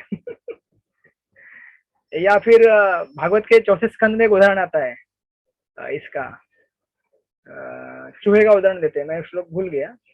उसमें कहते हैं कि चूहा हमेशा बिजी रहता है, क्या करने के लिए, जो खेत में धान की बाली आती है ना, फसल जब ये होती है पकने जाती है, उसको तोड़ने का, जाके अपने बिल में रखने का, तोड़ने का, बिल में जाके रखने का। और कितना खाने के लिए चाहिए कुछ हिसाब नहीं है, बस रखते जाना है, रखते जाना, रखते जाना है। और भागवत कहता है कि उसका ये कार्यक्रम चालू रहता है, सुबह से लेकर शाम तक वही ड्यूटी चालू है, और टाइम करता है। देखता नहीं कि अभी टाइम खत्म होने को आया है जीवन का, और टाइम चालू ही चालू है। फिर अचानक क्या होता है, सांप सामने आता है, कौन सा, काल वाला। और उसको वो बाईपास नहीं कर सकता, ये नहीं बोल सकता अभी थोड़ा सा और रखने दो मेरे को चावल, फिर रखने के बाद ले लेना, झपट्टा मार के लेके जाता है बस। तो हम में से बहुत सारे लोग क्या होते हैं, अन्न में और प्राण में, कोष में फंसे रहते हैं। लेकिन थोड़ा अगर हम अपने चेतना को अगर एलिवेट करेंगे, अध्यात्म की ओर लाएंगे, तो हम लोग जान सकते हैं कि हमारे अंदर ये जो सब विकार है, ये सब काम, क्रोध, लोभ, मोह, सब विकार है, मन से निर्माण किए गए हैं ये सब चीजें, तो हम उसको कंट्रोल करना चालू करते हैं। और अगर हम थोड़ा अगर समझो और डेवलप करें खुद को अध्यात्म में, और अगर आगे बढ़े, तो हम पहुंच जाते हैं विज्ञान में कोश में। विज्ञान में कोश में हम ये समझते हैं कि मैं केवल एक शरीर और मन नहीं हूं, लेकिन उसके परे आत्मा भी हूं। सो दैट इज विज्ञान में कोश, यानी कि उसको अपना ब्रह्म का स्तर समझने का अंडरस्टैंडिंग आ जाता है, दैट इज ब्रह्मन रियलाइजेशन।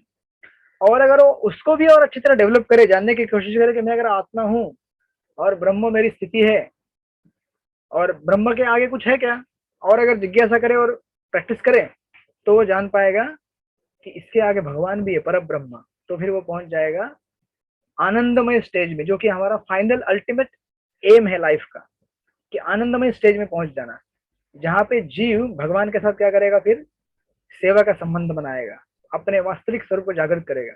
तो इस तरह से 5 लेवल दिए गए हैं। ये 5 लेवल्स हैं भगवत साक्षात्कार के, या फिर इन्हें हम ये भी बोल सकते हैं कि ये 5 कवरिंग्स हैं, ये 5 कवर लगे हुए हैं हमारे ऊपर। तो किसी किसी के अंदर अन्नमय का कोश ज्यादा लेयर रहेगा, किसी के अंदर प्राणमय है, किसी के अंदर ज्ञानमय है या फिर मनोमय, किसी के अंदर आनंदमय है, और किसी के अंदर विज्ञान में, किसी के अंदर आनंदमय है। तो अपना अपना लेवल आप समझ जाइए कौन सा है, और नीचे है तो फिर ऊपर आने की कोशिश कीजिए। हरे कृष्णा कृष्णा कृष्णा हरे हरे, हरे राम राम राम हरे हरे, अध्यात्म की प्रैक्टिस करके। तो ये यहाँ पे वर्णन दिया गया। उसके बाद भगवान फिर 6ठे और 7वें श्लोक में क्या करेंगे, फिर विस्तार से बताएंगे ये 24 तत्व क्या होते हैं प्रकृति के, जो जिसमें बने हुए हैं। मतलब बेसिकली क्षेत्र का पूरा वर्णन करेंगे। महाभूतान्य अहंकारो, बुद्धिर अव्यक्तम एव च, बुद्धिरव्यक्तम् एव च, इंद्रियाणि दशैकं च, इन्द्रियाणि दशैकं दशैकं च, पंचेन्द्रियगोचर, पंचम चेतेन्द्रियगोचर, द्वेष सुख दुःख संगा चेतना धृति एतच्छेत्र समासेन सविकार मुदा आहत। ओके, सरस्वती माता जी लगता है कहीं और से रिमोटली कनेक्टेड है। नहीं, ये दूसरे सरस्वती माता जी नहीं है, लवंग सुंदरी माता जी है। हरे कृष्ण। लवंग सुंदरी माता जी है क्या? ठीक है, कोई बात नहीं। तो 7वें श्लोक का अनुवाद पढ़ेंगे। राधेश प्रभु जी आप पढ़िए।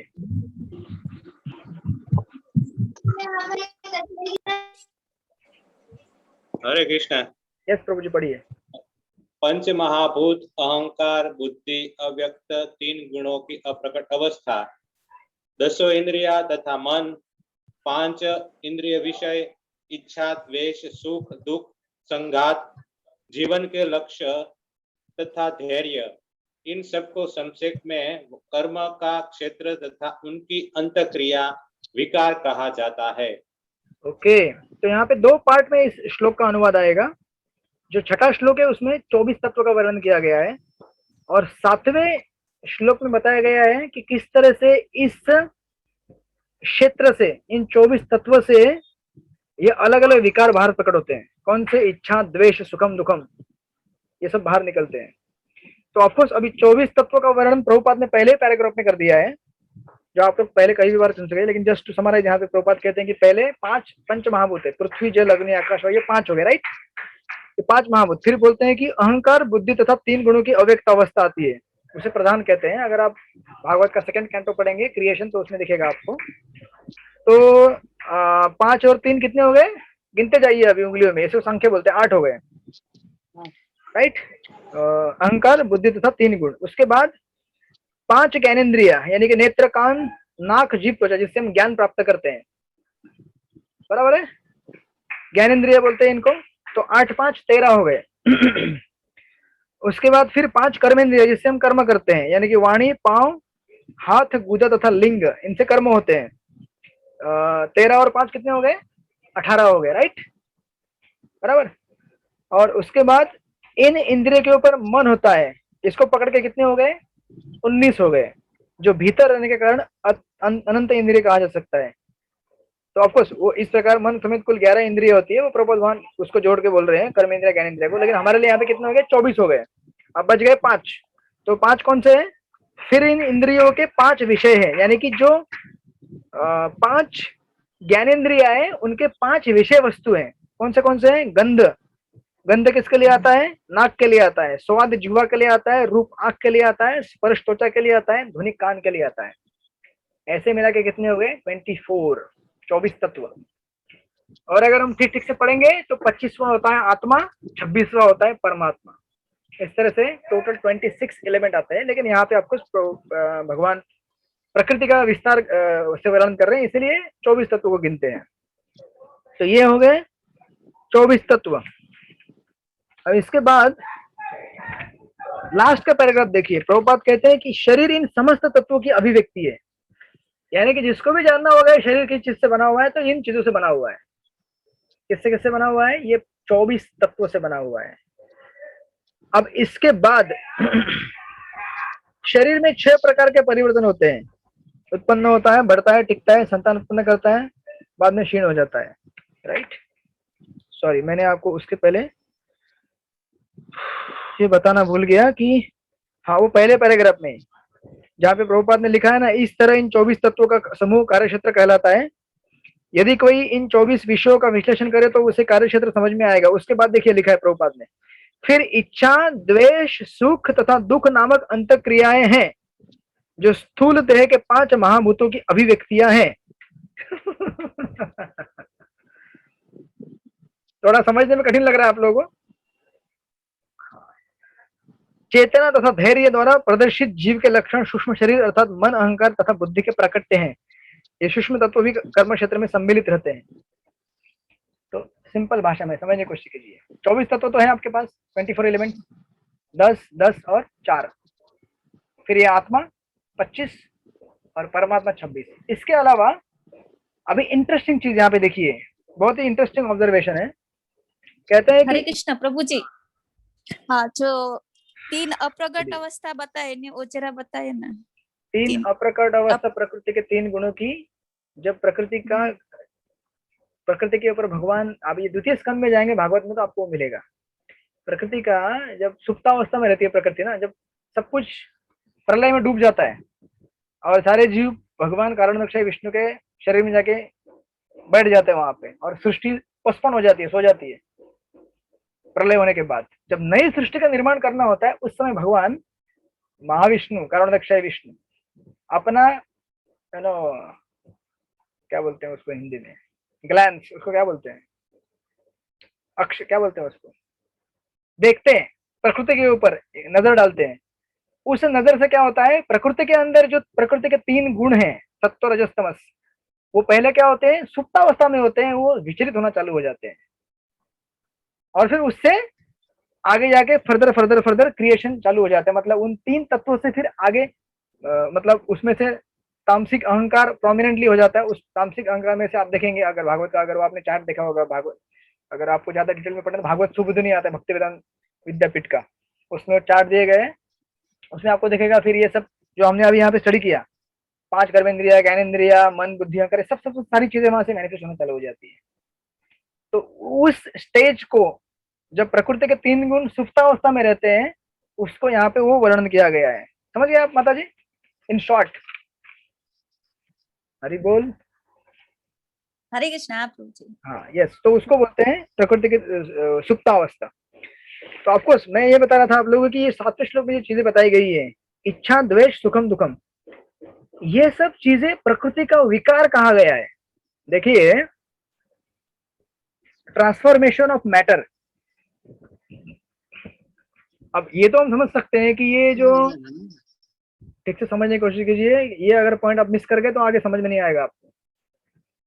प्रकृति के जो 5-10 चीजें हैं, 24 तत्व हैं, पृथ्वी, जल, अग्नि, आकाश, वायु और पंचेंद्रिय, कर्मेंद्रिय, ज्ञानेंद्रिय, जो भी है सारी की सारी, ये तो हमें समझ में आता है कि ये प्रकृति के अंदर क्या है, खुद से सम्मिलित है, प्रकृति से मैनिफेस्ट हो रही है यहाँ पे। क्योंकि ये जो शरीर क्या है, एक मशीन के जैसा है ना, तो इस मशीन के अंदर जैसे आपके पास जैसे एक मोबाइल होता है, इस मोबाइल में बैटरी है अंदर, उसके अंदर फिर बटन है कुछ बनाए हुए, स्क्रीन है, टॉर्च है आगे यहाँ पे।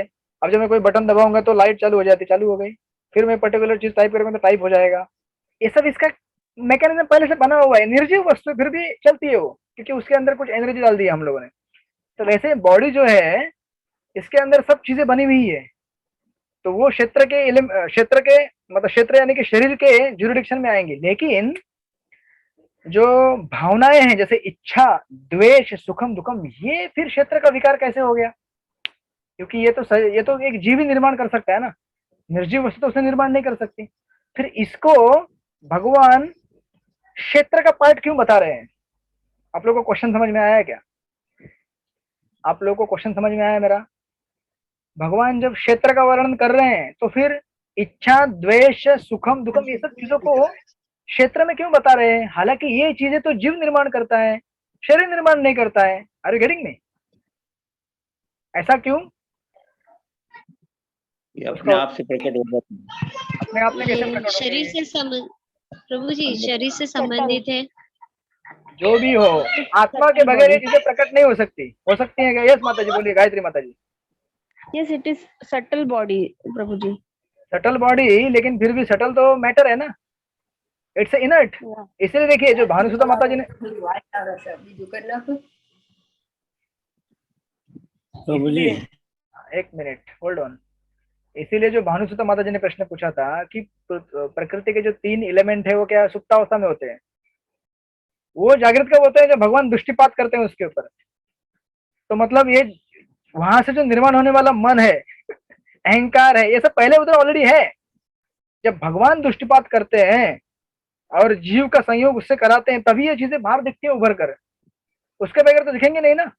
आपने कभी भी मृत शरीर में इच्छा नहीं देखा है, द्वेष नहीं देखा है, सुख दुख नहीं देखा है, तो भगवान फिर इस क्षेत्र के एनालिसिस में क्षेत्रज्ञ के गुणों को क्यों वर्णन करा रहे हैं? ये इसीलिए क्योंकि देखिए, आपने ये सुना होगा सत चित आनंद, सुना है आप लोगों ने? हम सब क्या है? सच्चित आनंद है। सत्य यानी कि हम सत हैं, सनातन काल के लिए जीते हैं। चित यानी कि हम चेतनामय, राइट? चेतन है ना हम लोग, कॉन्शियस है। हम लोग चेतन है कि नहीं है? आप में से कितने लोग चेतन है यहाँ पे? हाँ प्रभु जी, है। अरे चेतन है। हरे कृष्ण प्रभु जी। ठीक है, सत चित और आनंद, सब आनंद में है कि नहीं है? नहीं है तो भी आनंद में रहने के लिए प्रयास कर रहे हैं हम लोग, right? That is our struggle. तो ये जो चित होता है ना, ये चित, ठीक से सुनिए, ये चित जब इस शरीर के माध्यम से रिप्रेजेंट होता है, उसको कहते हैं चित्त। ये चित्त जो कि हमारा ओरिजिनल स्वभाव है, ओरिजिनल स्वरूप है, जब इस शरीर के माध्यम से प्रकट होता है उसे कहते हैं चित्त। यानी कि व्हेन कॉन्शियसनेस, इंग्लिश में बता रहा हूं, when consciousness is rooted through the matter.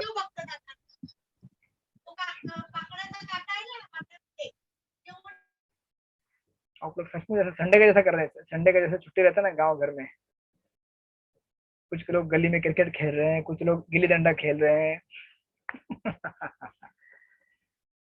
आप लोग खेलिए, क्लास के बाद खेलिए, ठीक है। ये प्रकृति का विकार है, क्षेत्र का विकार है। तो मैं आप लोगों को समझाने की कोशिश कर रहा हूँ कि यहाँ पे भगवान ने इन तत्वों को इसलिए बताया है क्योंकि ये प्रकृति, देखिए जो गायत्री माता जी ने उत्तर दिया था ना वो बराबर उत्तर था, लेकिन इस उत्तर में ये कड़ी जोड़ना जरूरी है, क्योंकि बिना आत्मा के ये चीजों को प्रकट नहीं किया जा सकता, राइट। आपने उत्तर दिया कि प्रकृति का विकार है, प्रकृति से संबंधित है, तो बराबर है, संबंधित है, लेकिन ये कब प्रकट होता है? जब आत्मा इस शरीर के माध्यम से कार्य करता है, तो उस समय ये सब चीजें मैनिफेस्ट होती है। देखिए, इच्छा और द्वेष, सुखम और दुख, या फिर जो भी इस जगत में हम गुण निर्माण करते हैं अलग अलग, ये सब हमारे सत अवस्था में या जो हमारी ओरिजिनल अवस्था है उसमें नहीं देखे जाते, उसमें देखे जाते हैं, लेकिन वो शुद्ध अवस्था में देखे जाते हैं। यहाँ पे अगर हम किसी व्यक्ति से गुस्सा होते हैं तो सच में गुस्सा होते हैं, हम चाहते हैं कि उसका खून कर दे, मार डाले, खत्म कर दे उसको। आई मीन कोई किसी को कुछ करेगा नहीं, बट जस्ट से कि कभी अगर हमारे अंदर गुस्सा आता है तो इतना गुस्सा आता है कि अगर हम भक्त है तो फिर हम ज्यादा किसी को फिजिकली मारेंगे नहीं, हम बोलेंगे भगवान तेरे को बराबर देखेंगे, सब तेरा खत्म कर देंगे, नष्ट कर देंगे। और हम किसी को प्रसन्न होते तो बोलते हैं भगवान तेरे को इतनी तरक्की कराएगा, इतना तेरे को धन दौलत देगा, ये देगा, वो देगा। तो सेम एक्सप्रेशन है हमारे, मतलब लेकिन देखिए, इच्छा या फिर एक भाव प्रकट कर रहे हैं, लेकिन प्रकृति के अलग अलग तत्वों से संग होने की वजह से ऐसा प्रकट हो रहा है ये। तो मेरे कहने का अर्थ ये था इन समरी कि ये यहाँ पे जो बताए गए हैं ना, जब भगवान क्षेत्र के अंदर बता रहे हैं इन तत्वों को, सुखम दुखम, ये सब क्षेत्र विकार इसलिए बताए गए हैं, हालांकि क्षेत्र विकार नहीं है वो किसके विकार है? आत्मा के विकार है ना, लेकिन आत्मा के विकार हो नहीं सकते एक तरह से देखा जाए तो, इसलिए किसके विकार है? बद्ध जीव के विकार है वो। समझ रहे हैं आप लोग? तो बद्ध जीव मतलब क्या? जिस जीव ने शरीर धारण किया हुआ है। तो इसलिए जब शरीर के मार्फत से इन चीजों को प्रकट किया जाता है, तो इसलिए उनको उस समय क्षेत्र का विकार कहा जाता है। तो हमारे अंदर जितने भी काम, क्रोध, लोभ, मोह, हजारों फलाना जो चीजें हैं वो सब क्या है? विकार है ये। किसके? क्षेत्र के। इस उन विकारों को हम क्या समझते हैं कि मैं हूं ये इच्छा मेरी है, ये द्वेष मेरा है। एक्चुअली आपका नहीं है ये किसका है? ये शरीर के माध्यम से और मन के माध्यम से प्रकट हो रहा है। आप तो इसके परे हैं, you are transcendental to that. तो इसलिए देखिए, आप इवन जस्ट टू कंक्लूड, मैं सोच रहा था आगे और जाऊंगा, लेकिन आज इसके आगे नहीं जाऊंगा। जस्ट इस श्लोक को यहाँ पे कंक्लूड करने के लिए जस्ट एग्जांपल लीजिए आप, हमारे रोजमर्रा के जीवन के एग्जांपल। जैसे आत्मा तो आत्मा होता है, लेकिन वही आत्मा जब सूअर के शरीर में प्रकट होता है, क्या करता है? वो विष्ठा को खाता है, राइट। वही आत्मा अगर कुत्ते के शरीर से आएगा तो भोगता है। वही आत्मा मनुष्य के शरीर से आएगा तो क्या होता है? वो भोगता नहीं है, बोलता है वो। वही आत्मा जब एक पंजाबी के शरीर से आता है तो उसको क्या अच्छा लगता है? पराठा। वही आत्मा जब एक बंगाली के शरीर से आता है उसको क्या लगता है? अच्छा, भात अच्छा लगता है। पराठा अच्छा नहीं लगता है ना। गेहूं वाला आइटम नहीं खाते ना बंगाली लोग, खाते हैं क्या? नहीं खाते ना। ये क्षेत्र विकार है। जो खाते हैं उनको असली में क्षेत्र विकार हो गया है, क्योंकि उन्होंने अपना वास्तविक जो स्वरूप है भूल गए हैं। ये रोटी खाने का चलन तो बॉम्बे आने की वजह से हो गया होगा।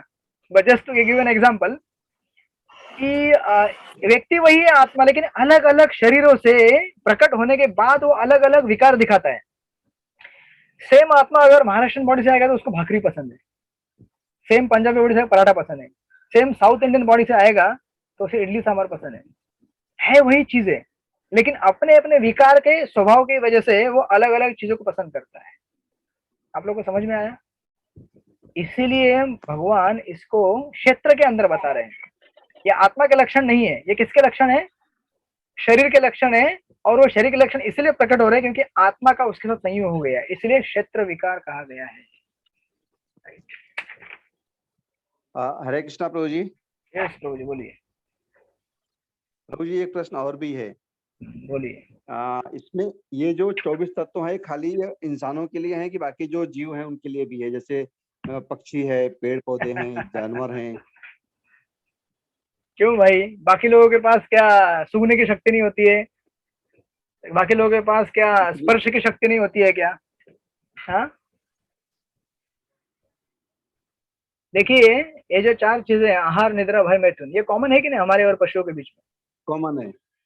तो फिर जो क्षेत्र हमको मिला है वही क्षेत्र उनको भी मिला है, बराबर ना? लेकिन वो क्षेत्र कितना विकसित है ये हमारे कर्मों के ऊपर निर्भर करता है।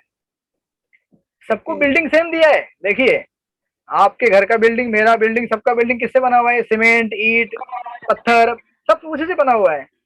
लेकिन उस घर के अंदर आपका कितना बड़ा है वो घर, या कितना छोटा है, या फिर कितना अच्छी तरह पेंट किया है, या फिर उसमें क्या क्या सुविधाएं हैं, वो हमारे कर्म के हिसाब से, हमारे अलग अलग स्थिति के हिसाब से बदलती है वो, राइट? ओके। लेकिन क्षेत्र तो वही है, सब में वही है। 24 तत्व, 25, इनफैक्ट 26 तत्व पूरे के पूरे हैं। ईश्वर सर्वभूतानां हृदय अर्जुन तिष्ठति भ्रामयान सर्वभूतानि यंत्र रणानि माया। तो भगवान कहते हैं 18वें अध्याय में 61वें श्लोक में कि जीव ने अलग अलग क्या किया है, प्रकृति के अलग अलग माया ने जो उसको यंत्र दिए हैं, यानी कि अलग अलग शरीर, किसी को कुत्ते का शरीर दिया, किसी को गाय का, किसी को भैंस का, किसी को टाइगर का, किसी का बंगाली का, आसामी का, किसी को नेपाली का, किसी को पंजाबी का, किसी को महाराष्ट्रियन, सब अलग प्रकार के बॉडी लेके घूम रहे हैं। भ्रामयान सर्वभूतानि। बोलिए प्रभु जी। प्रभु जी 5वें नंबर से एक श्लोक और एक शंका और भी है मुझे। बोलिए। जो 5वां श्लोक है उसमें प्रभुपाद जी बोल रहे हैं कि जो समझ में नहीं आया मुझे। बोलिए ना, क्या समझ नहीं आया? इसमें बोल रहे हैं कि जो भगवान जो है ना प्रमाण दे रहे हैं पूर्व आचार्यों का, अगर भगवान सर्वशक्तिमान है तो पूर्व आचार्यों का प्रमाण क्यों दे रहे हैं? ये प्रश्न है मेरा प्रभु। क्योंकि ये मायावादी जो है ना बोलेंगे, यही बोलते हैं कि भगवान के पास अगर भगवान सब कुछ जानते थे तो उन्होंने आचार्यों का आश्रय क्यों लिया? ये प्रश्न है। देखिए पहली तो एक बात है कि भगवान हमेशा परंपरा को फॉलो कर, आपने देखा होगा द्वितीय अध्याय में भी, चतुर्थ अध्याय में भगवान ने कहा था कि ये मैंने गीता पहले क्या की थी, इसके पहले इसको सुनाई थी, हाँ इसको सुनाई। बेसिकली परंपरा को एस्टेब्लिश भी करना चाहते हैं भगवान कई जगह पे। और देखिए मोर देन टेक्निकल, अब टेक्निकलिटी में मत जाइए, more than technical, Krishna is trying to establish the authenticity of the Vedas. और दूसरी बात, रेफरेंस जब कोट करते हैं हम पूर्ववर्ती आचार्यों का, तो ये ये भी बताना चाहते हैं कि इस चीज को केवल मैं अभी नहीं बता रहा हूँ, मेरे से पहले भी कई लोगों ने वर्णन कर चुके हैं। यानी कि ये जो ज्ञान है ये अभी केवल नहीं दिया जा रहा है अर्जुन तेरे को, ये पहले भी दे चुके हैं, राइट? ओके, मीनिंग है कि ये 5वां श्लोक, 5वां श्लोक अगर हम अध्याय संख्या 4 से लिंक करते हैं तो पिक्चर क्लियर हो जाती है। और अगर कोई आपको मायावादी बोले भी तो बोलना हाँ ठीक है, भगवान पूर्ववर्ती आचार्य को कोट कर रहे हैं, तो इसमें प्रॉब्लम क्या है? अगर भगवान को अगर आप यही बोलना चाहते हैं कि भगवान जीव सब एक है, तो उसको रिफ्यूट करने के लिए प्रभुपाद तो दूसरे का ही उदाहरण दे रहे हैं, उनको आप एस्टेब्लिश कीजिए ना। इसी पॉइंट को लेकर उसमें मारामारी करने की जरूरत थोड़ी है। नहीं, वो इसी को पॉइंट को लेकर मारामारी करते हैं। तो उनको बोलिए कि यही एक पॉइंट थोड़ी है गीता में तो दूसरे भी पॉइंट दिए गए हैं ना, उनको भी आप रेफर कीजिए।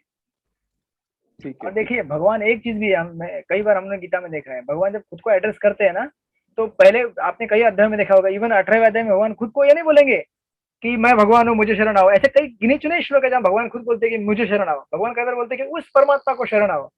क्यों ऐसा बोलते हैं? क्योंकि भगवान खुद को प्राउड अपीयर नहीं करना चाहते, मैं भगवान हूँ, आजा मेरे पास, मैं तुझे शरण हूँ। भगवान कहते हैं कि उस परमात्मा, वह खुद वही परमात्मा है। लेकिन अर्जुन को बोले कि उस परमात्मा को शरण, in order to not to appear proud. It's a way of revealing telling the things. ठीक है, तो आज हम लोग यहीं पे रुक जाते हैं, फिर अगले अध्याय बुधवार फिर हम करेंगे आगे कंटिन्यू श्लोक नंबर 13 से लेकर 8 से लेकर आगे जो भी सेक्शन आएगा। श्रील प्रभुपाद की जय।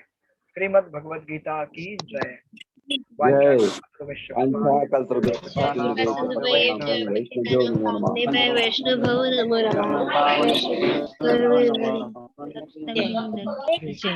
हरे कृष्ण प्रभु जी, थैंक यू। हरि बोल। हरे कृष्णा प्रभु जी। हरे कृष्णा दंडवत प्रभु जी।